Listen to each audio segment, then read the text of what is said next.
For the last 200 years, the universities of Cambridge and Oxford and the American Bible Society have periodically revised the texts of their King James Bibles and issued standard editions that were reprinted or imitated by all publishers in Great Britain and the United States.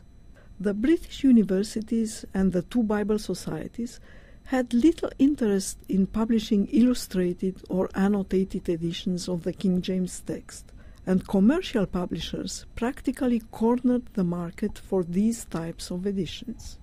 Oxford University often revised its editions of the King James Bible. The large quarto released in 1817 is essentially a reprint of the text published by Blayney in 1769, stop number 31, but has significant changes in the marginal notes and chapter summaries. Its two editors, George Doyley and Richard Mant, chose to return to the marginal references and summaries found in the 1611 folio and discarded as incompatible with the work of the Jacobean translators all later additions and revisions. Working under the direction of the Society for Promoting Christian Knowledge, they also added to the biblical text a vast corpus of notes, explanatory and practical, together with appropriate introductions, tables, maps, and plans. Their Bible is copiously illustrated with engravings, most of them after Old Masters. Its title page, shown here, advertised it as a Bible for the use of families. Alexander Fletcher, a Scottish Presbyterian, authored in 1834 a guide to family devotion that became an instant bestseller. Fletcher was invited to edit for George Virtue and his associates a devotional family Bible that was to be even more successful than his guide. He contributed to the project a vast corpus of notes meant to facilitate a devotional reading of the text through meditation and self-examination. Printed at the bottom of each page, these verse-by-verse reflections prefigure the format of contemporary life application Bibles. The scholarly information is included in the cross-references printed between the two columns of text and the critical notes located above the reflections. The publishers printed Fletcher's materials on elephant folio sheets in a beautiful font with white margins and embellished it with many steel engravings. George Virtue employed the best engravers and attracted the collaboration of many famous contemporary artists. The Devotional Family Bible was first issued in 68 parts, one of which is on display. The Illuminated Bible, issued by the four Harper brothers in the early 1840s, outclassed all previously printed American editions of the King James text by the multitude and variety of its illustrations, the encyclopedic information of its scholarly apparatus, and the high quality of its printing. America's first illustrated Bible, printed by Isaiah Thomas in 1791, stop numbers 34, included 50 engravings and established a kind of unofficial canon most publishers felt compelled to adopt. In contrast with the common practice, the Harpers decided to publish a folio Bible that would include no fewer than 1,600 historical engravings. Their new concept was supported by equally new technologies. In the United States, the Harpers were the first publisher to use powerful steam-run presses and the first to adopt electrotyping, a process developed in Europe in 1838. They installed steam presses in 1833 and first used electroplates to print their Bible. Electroplates are not unlike stereotype plates, but they have the huge advantage of allowing the printer to combine letterpress with illustrations on the same page and do not break when used in a steam press. The Bible was more than 3 years in the making. As suggested by the word illuminated in the title of the Harper's Bible, its overall decoration was meant to replicate the outlook of medieval biblical manuscripts. Starting in the early 13th century, handwritten copies of the Latin Bible usually displayed an ornamental initial at the beginning of each chapter. In 1866, when 238 original drawings by Gustave Doré were first used to embellish a Catholic version of the French Bible, the artist, though only in his 30s, had already established a solid reputation as a draftsman and book illustrator. He got his first commissions when he was only 15, and by the early 1860s he had created about 2,000 images to illustrate works by Cervantes, Dante, Shakespeare, and many others. His Bible illustrations earned him unparalleled international fame. Less than 2 years after the French version, Doré Bibles were also printed in English and German, and by the mid-1870s, they were available in a dozen different languages. Doré was extremely popular in England and the United States. He had his own gallery in London, and his illustrations were included in almost all the family Bibles printed in English on both sides of the Atlantic during the 1870s, 1890s. As unofficial custodians of the King James Bible, the two British universities had revised the 1611 text 5 times between 1629 and 1769, but ceased to make any new efforts in this area at the end of the 1760s.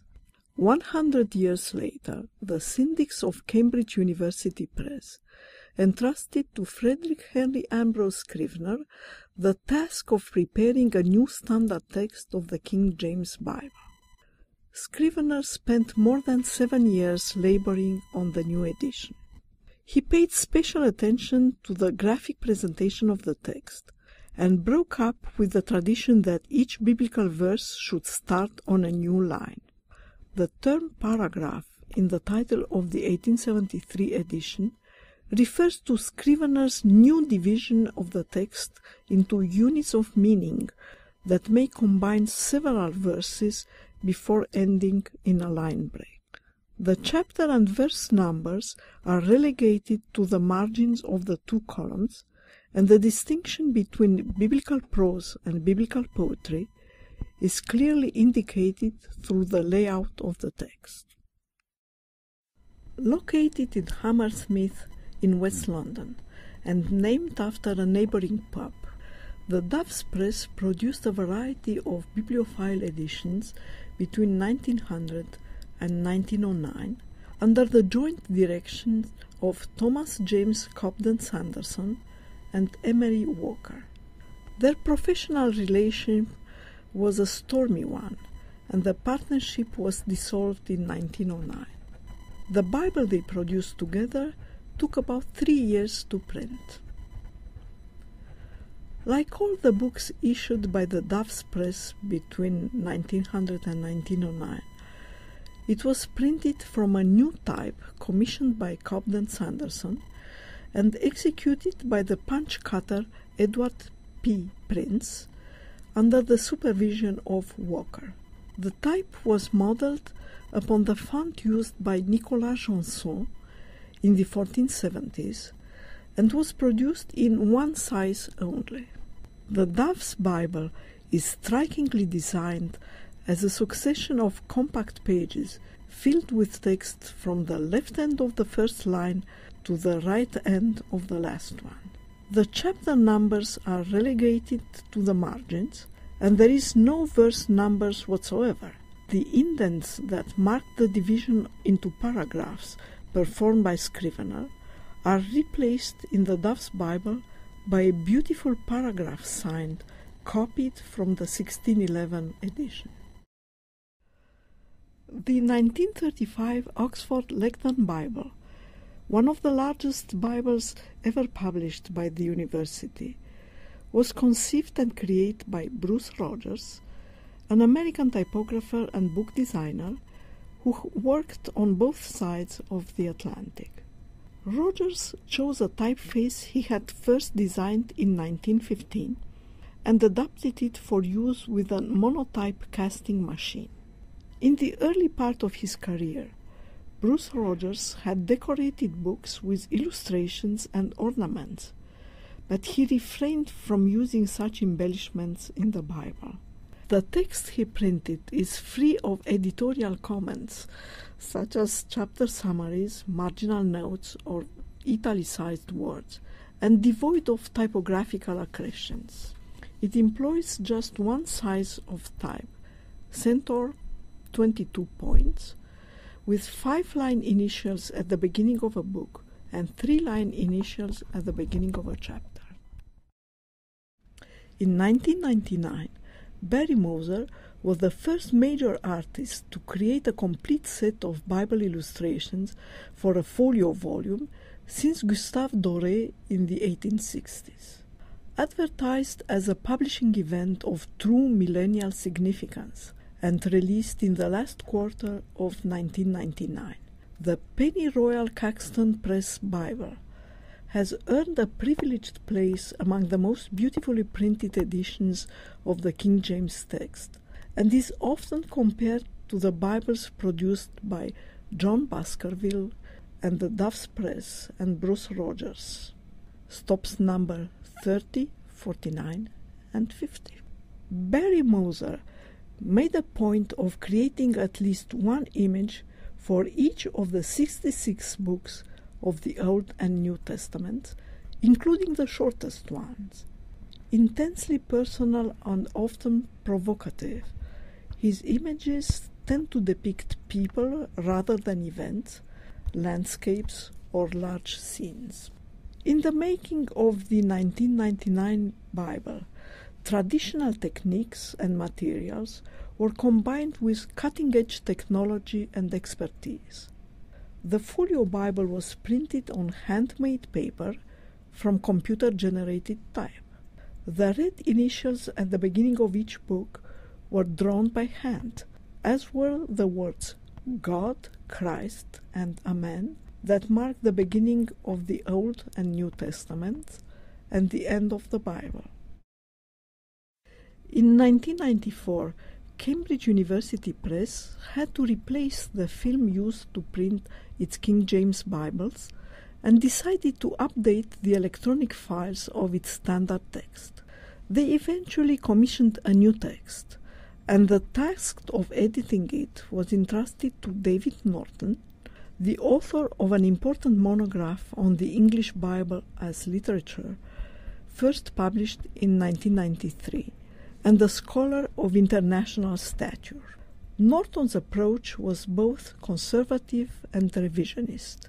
His aim was to identify the translator's text based on the 1611 first edition and the recently discovered manuscript that document their work, and to present it to the public in modernized spelling and attractive format.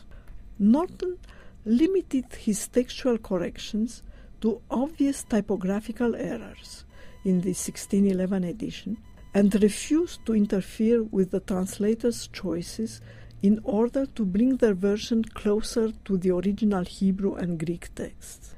In updating the spelling, he made more changes than any previous editor, but did not attempt to alter grammatical forms. He unified variants such as spoke and spake, which he considered random orthographic alternatives, but did not change thou wouldst into you would.